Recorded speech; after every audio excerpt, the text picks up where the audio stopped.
Isang malawakang pagkilos ay nahahanda na ilang grupo sa gitna ng tila talamak na korupsyon sa bansa.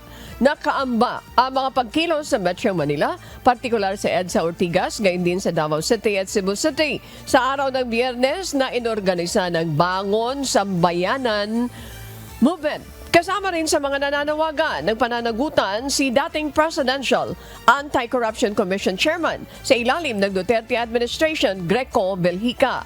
Hinihikayat nito ang mga opisyal na nasasangkot na gumawa ng hakbang upang patunayan ang kanilang integridad. The people should let their voices heard. This time, let us not forget, let us not forgive, let us act. Ang politiko are unrestrained.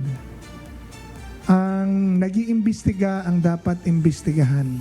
Now, to give chance to the congressmen and to the officials who were mentioned, I think delicadeza for them to at least take a leave of absence and give a report or give out to the media a 10-year SALN. Yung 10 taon SALN nila, give it to the media para ma-examine natin and then sign a waiver of their bank accounts para mapatunayan lang natin na hindi talaga sila nagpayaman sa kanilang pwesto. And then legally ask the ombudsman to do an impartial probe on them.